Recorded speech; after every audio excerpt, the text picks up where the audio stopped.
Hello. I'm back. After a long period, which I did nothing in, I went to a wedding. And I saw my cousin there, and he said, Amy, when is there going to be another book video? And then, shortly thereafter, I read a very good book and decided this is what we're going to do a video on. So this video, yes, this is for you, Kenny. Today, we're going to be talking about this book right here, The Martian by Andy Weir. I was first introduced to the movie, actually, by one of my teachers in my IT class, because we were learning about binary, hexadecimal, and ASCII. And so Mr. Lake showed us a clip of the movie where the main character uses those. So for those of you who are not tech savvy like me, binary is a language that computers use. Basically, it's zeros and ones, and unlike the decimal system, which is base 10, binary is base 2, so each column is times 2. And you can count with any number using just zeros and ones. Hexadecimal, very similar, but it uses, instead of just zeros and ones, 0 through 9, and then A through F.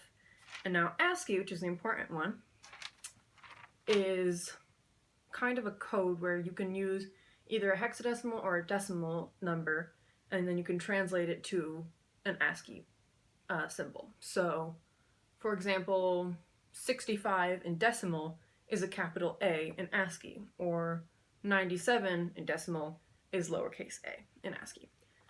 So, back to The Martian.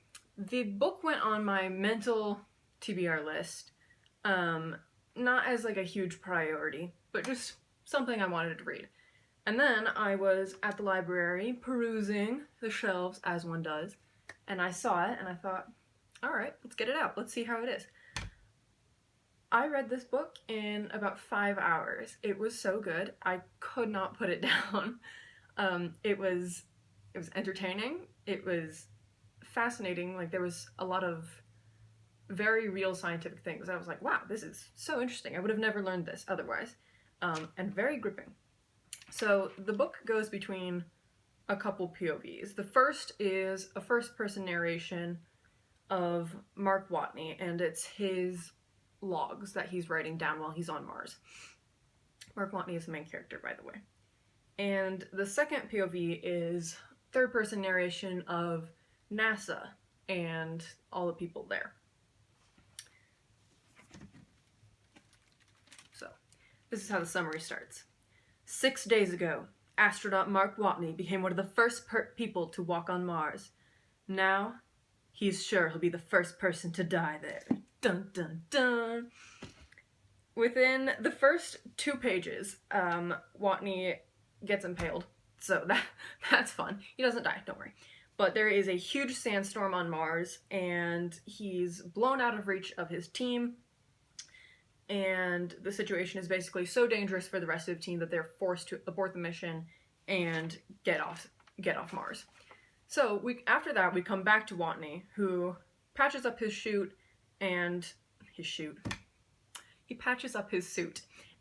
himself, and then he realizes he's alone and he needs to make a plan for survival. In the end, like all things, it all comes down to potatoes.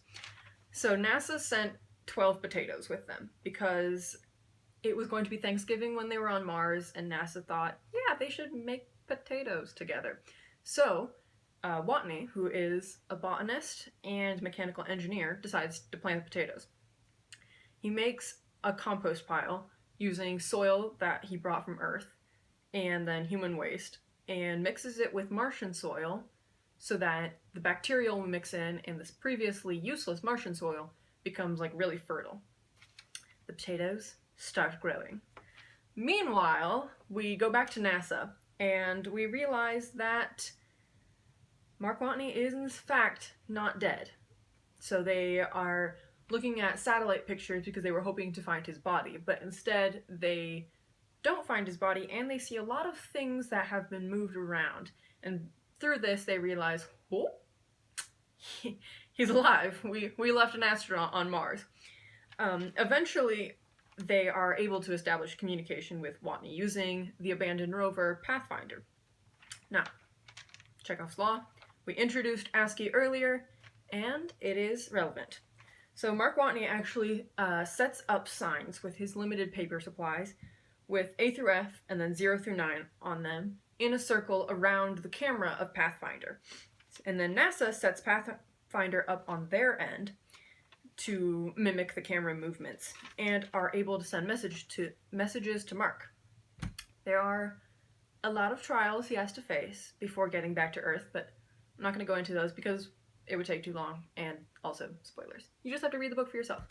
Essentially, it comes down to a timing issue. Can his team, who left him in the first place, get back to rescue him? Can he make it to the Ares 4 landing area where he could take off from the surface? Ares 4 was the next mission, essentially. So they had already dropped off some of the supplies and, most importantly, a piece of equipment that could get him back up into space. I highly recommend this book. It was very realistic. Like, it felt like it could have been a biography, or something that really truly happened. The stakes were high, but very believable. All the scientific parts in it were explained in a humorous manner and a very easy to understand way, and sounded very accurate. So all these things put together, you should go read The Martian.